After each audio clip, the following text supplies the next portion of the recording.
Und ich habe das Vergnügen, euch die nächste Keynote anzusagen. Und zwar freut es uns außerordentlich, einen Gast aus den USA heute willkommen zu heißen hier auf der Bühne, Jonathan Nee. Jonathan Nee ist Professor und Co-Direktor des Media and Technology Programs an der Columbia Business School.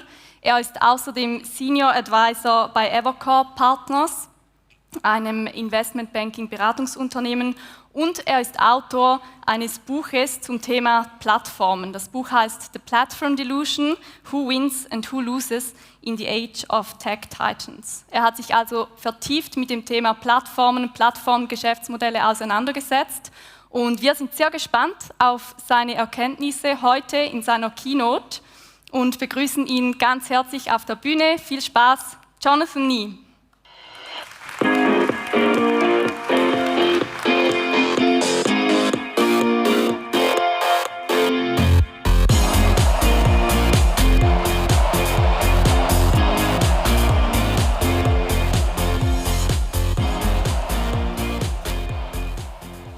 Great, well, welcome.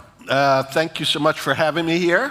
I'll talk a little bit about the book because I'm in the retail business too. I'm trying to sell a book. Some of you will be lucky enough to win a book in the lottery, and the rest of you are lucky enough to be able to still buy it online. I want to spend a few minutes talking about the overall thesis of the book, but then I want to dig into the business that you guys are in and talk about both some of the challenges and some of the opportunities. Before I dig in too deep, though, I want to make sure we're all speaking the same language. And I'm not talking about English and German. I'm talking about some of the magic words that people in this new environment have reference to frequently, and often they are talking about totally different things. The good news is that the word platform is essentially the same in German as it is in English. The bad news is that both people in English and in German misuse the word a lot, and it will get very confusing very quickly if we don't agree on what we mean by platform right up front. What I mean by a platform business is a business that doesn't manufacture stuff, doesn't sell stuff like you retailers. It is in the business of making connections. The fundamental value proposition of a platform business is in the connections that it makes. Now that manifests itself in a whole bunch of different business models. Many of the biggest tech giants are indeed platform businesses. So Apple and Microsoft have operating systems which are creating value by connecting developers and users. We're going to talk a lot about e-commerce, and Amazon today anyway, although not originally, and we'll talk about that, is in the business of making connections between third-party marketplaces and buyers. Obviously, Facebook is connecting folks on the social network, and Google connects advertisers with searchers and publishers. So the broad thesis of my book is that there is a conventional wisdom about these platform businesses that is completely false. And that falsity is based on 4 tenets, of which each is individually false, and then collectively they are also false. First idea is that this whole idea of a platform business is a brand new notion. That platform businesses fell from the sky with the internet a few years ago, and it's transformed the world.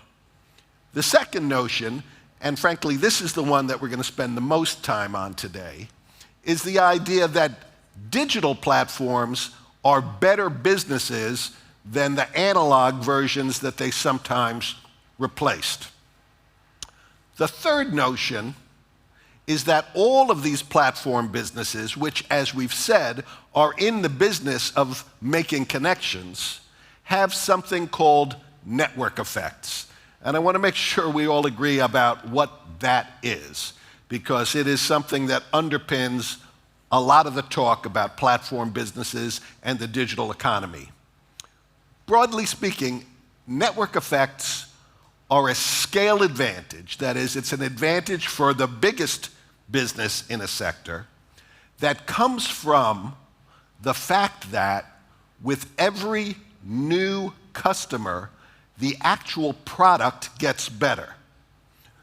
The easiest example for understanding that is a social network. The value of a social network is connecting to people. So by definition, if you have more people on it, the more connections, the better the business. In e-commerce businesses, they have what they call indirect network effects, because the more buyers attracts more sellers, which attracts more buyers, and they call that a virtuous circle. Okay?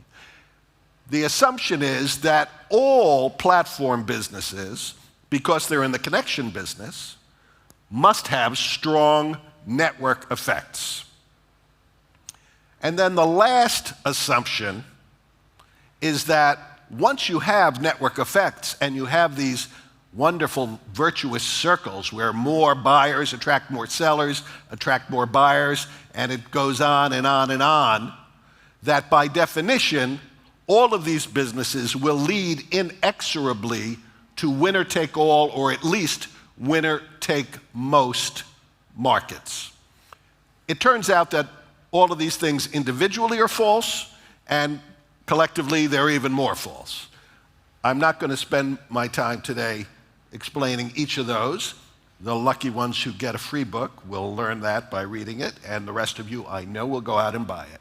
But I want to focus much more on a particular piece of this, namely the second one, the notion that once you go digital, it becomes a better business. Well, the good news is it becomes better for somebody, namely the consumer, who has transparency and optionality, but for the person running the business, not so much. And you are in the retail business, and even before the internet, the retail business has always famously been a really, really hard business. And the bad news is that the internet and e-commerce has made it even harder. There's a typo on this chart. It says 1995 to 2000. It's actually 1995 to 2020. So I looked at a quarter century, 25 years of e-commerce IPOs in the US. And I asked, how did they do? All these hot, growing, exciting, wonderful e-commerce business. How did they do? Well, a quarter of them went bankrupt. The good news is that leaves 3/4 of them. But of those 3/4 of them, about half of them got bought, and the other half just stayed public. Well, of the half that got bought, 2/3 of them got bought at a lower price than they went public at. And of the 2/3 that went, and of the ones that went public, 2/3 of those underperformed the market. So it's not a pretty picture. And if that's not bad enough news, don't worry, I'll get to something a little uplifting later. If that's not bad enough news, within e-commerce, that was all e-commerce, but within e-commerce, there are two different kinds of businesses. There are retail businesses, and there are platform businesses, namely businesses that aren't actually retailers, they're just connecting retailers to customers. And again, this is an important distinction. And going back to the original concept of what's a platform and what's not, I often hear people talk about Netflix being a platform. Netflix is not a platform. Netflix is a retailer like you. It is a company that makes and buys content and sells it in a subscription. YouTube is a platform. It doesn't make and buy content. It connects creators of content with buyers of content, and it makes money selling advertising and doing other things like that, okay? Over time, within the world of e-commerce, the portion of buying that has been getting done by real live retailers who are buying stuff and having inventory and selling it to people, the portion that you all represent of e-commerce has been getting smaller and smaller. And these platforms who don't keep any inventory and simply connect third-party buyers, third-party sellers with buyers, have been taking more and more of the overall pie. Amazon is a perfect example of this. If you look at Amazon's financial statements, you might say, oh gosh, this marketplace business is a tiny part of their revenue. But it's not. The reason why it looks like it's a tiny part of its revenue is an idiosyncrasy of accounting. Under accounting, as you may know, if you're in a marketplace business, you only get to count the revenue from the commission, because you didn't buy it, you just connected, and you get a commission. But when you're actually selling it, the revenue is the full price that it gets sold. So in the financial statements, the marketplace business is a tiny fraction of the retail business of Amazon. But in terms of the GMV, the amount of value that's sold, double the GMV is in marketplace rather than actual retail. And if that's not bad enough, if you look at the impact of this growth over time in terms of the relative pie that's going to the platforms rather than the retail folks, the market likes it. So if you look at the share price of pure platform businesses, marketplace businesses, they have more or less stayed up with the market as a whole. But pure e-commerce businesses have dramatically underperformed the market here just since 2020. So, you know, when I come to a presentation and say, you're in a business that's hard in the first place, it got harder because of digital, and you're in the sector of it, namely real retail, that's doing worse, generally you get chased out with pitchforks and fire. This reminds me a little of a famous Austrian writer who came to live here in Switzerland and died here, named Rilke, who wrote about professions where unless when you get up in the middle of the night and you ask yourself, do I really need to do this because I love it? If you pause for even a second, go into another business. Now, he was writing about being a poet, but I would argue, based on this data, that he could have been writing about retail. But if you do love it, and you are going to stay in it, these facts lead you to not the platform delusion, but the platform dilemma. How do you deal with that environment that we just talked about? Well, there are basically three ways to go. You can try to beat the platforms, you can try to join the platforms, or you can try to co-opt or use the platforms. Now, these are not mutually exclusive, and as we'll talk, the right answer is going to be different depending on which sectors you are in, but in most cases, the right answer is going to be some mixture of these three things. But all of them have issues. You could just say, the hell with you platforms, I've got my brand, I've got my site, and I am not going to have that be diffused through you. The problem is, given that data, increasingly your customers are going to platforms as a way to make buying decisions. And if you are not where your customers are, you're going to have a problem. You could decide to become a platform yourself, but it's a very, very different business. You know your business. You know your customers. You're trying to sell to your customers. Being a platform business is a totally different proposition. You are in the business of making connections between third-party sellers and customers, making that a safe place for them, servicing them so that both sides of that marketplace feel like it's a good place to operate. It's not your business. Or you could just say, look, that's where my customers are, fine.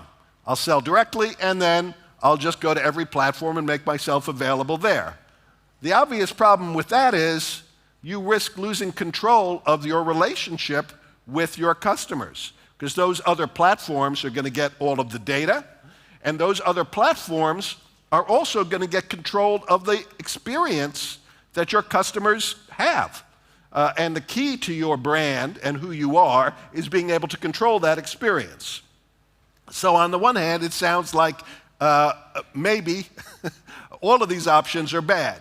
The answer is they're not good, but if you manage all of them simultaneously in the right mixture, depending on who you are, you can actually do reasonably well. Obviously, on the last one, the other problem is these platforms aren't philanthropies.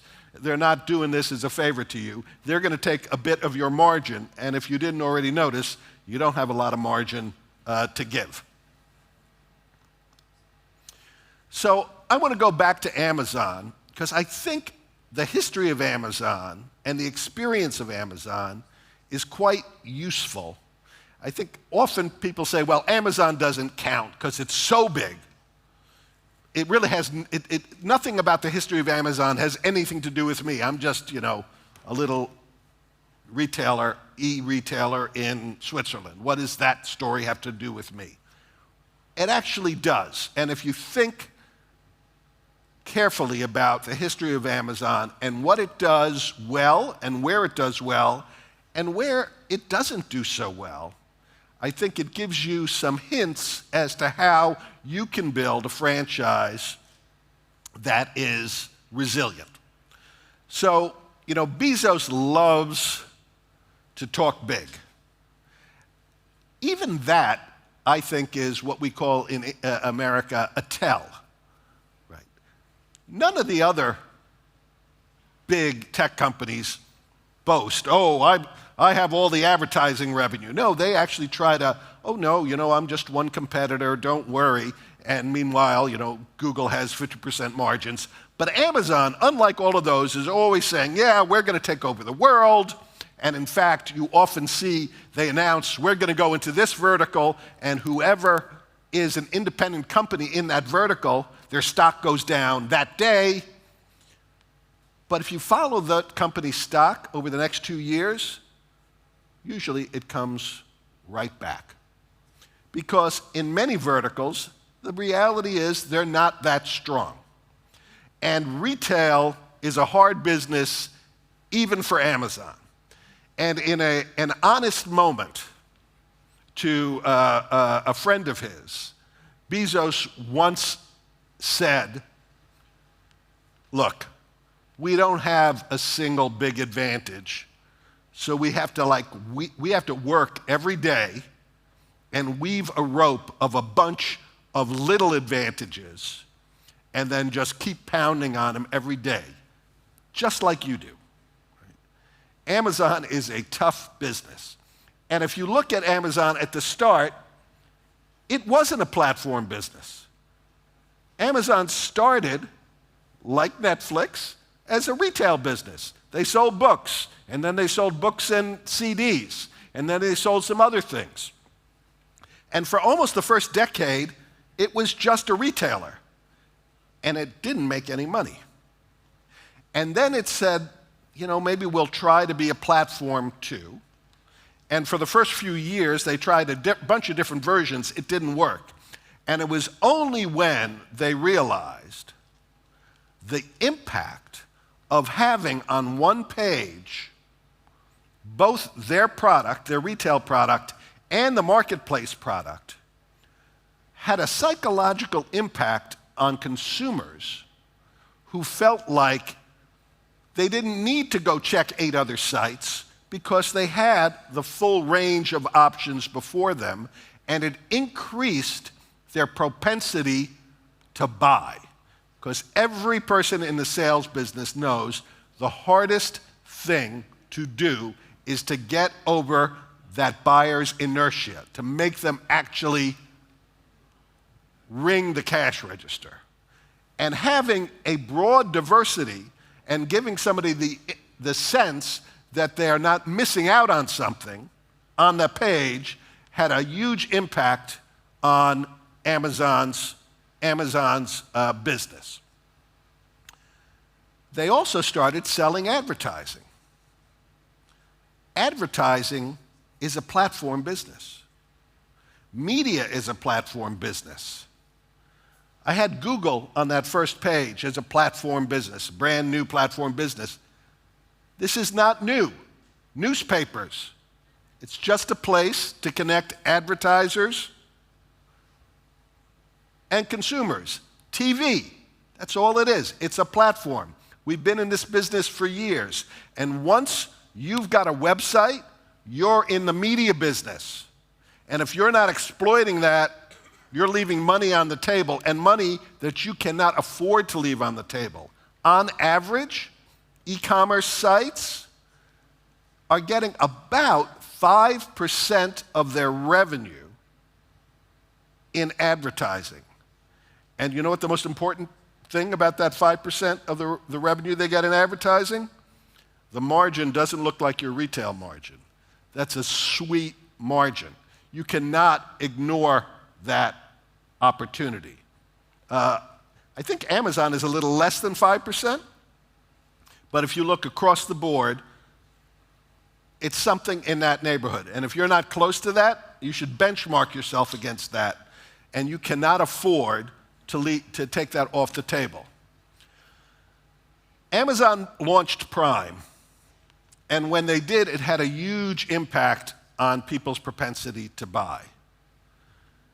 On the internet, loyalty went out the window. People click, they move, what have you. Prime had a huge positive impact initially on the stickiness, but it didn't fundamentally change the margin profile of the business. But when you're in business that's as tough as this, even little changes have a big impact. But you need to be careful about these kinds of loyalty programs, because unless you structure them right, they simply become a discount program. And you can always just give discounts if that's what you want to do. And in fact, in the early days, because it was so unusual and the impact of free shipping was so powerful, it did give them an advantage, and it took these other businesses many years to catch up.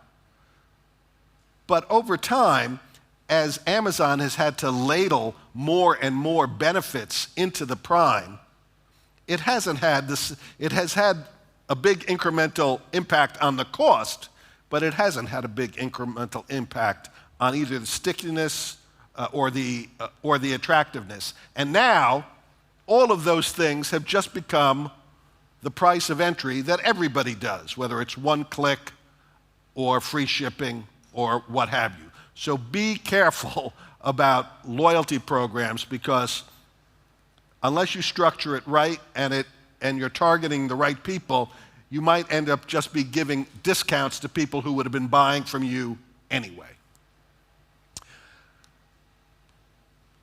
Why isn't Amazon number one here?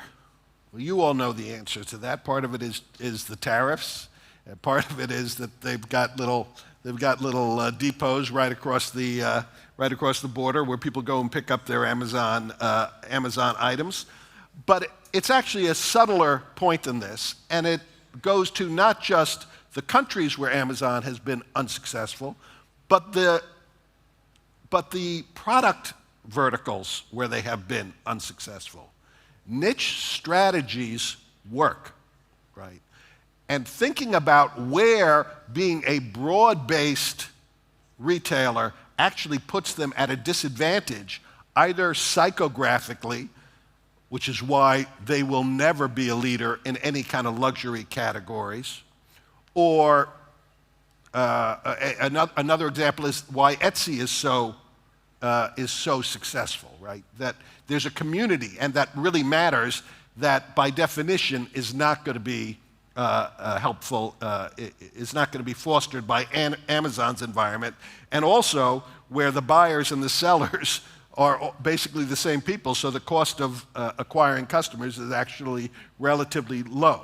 So think about who you are, what your brand is, who your customers are, actually gives you a differentiation vis-a-vis Amazon that you can push forward. So, having thought about all of that, let me give you my 3 lessons for succeeding in this difficult environment. The first and most important thing is, and this is actually a good lesson in life, be honest with yourself. Be honest about who you are, be comfortable with who you are, and when you're having conversations with people, whether it's your wife, your children, or your suppliers, or your customers, or your business partners,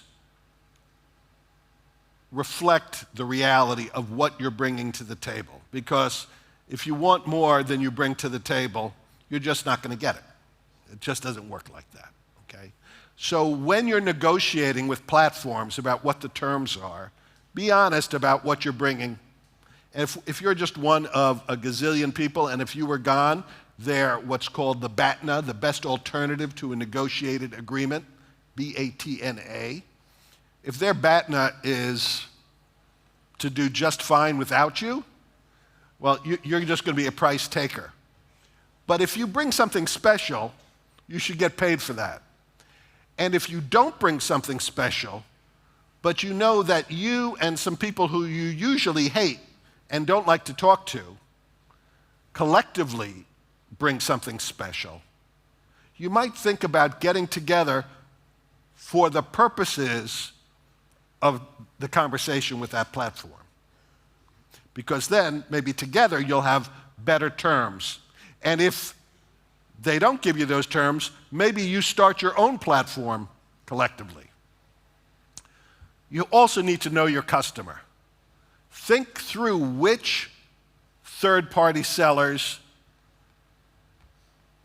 that if you did become a platform, maybe not necessarily a broad-based platform, but are there certain third-party sellers who are complementary to you, who, if available on your site, would make it a more compelling experience for the consumer and make it more likely that they would transact, whether with them or with you.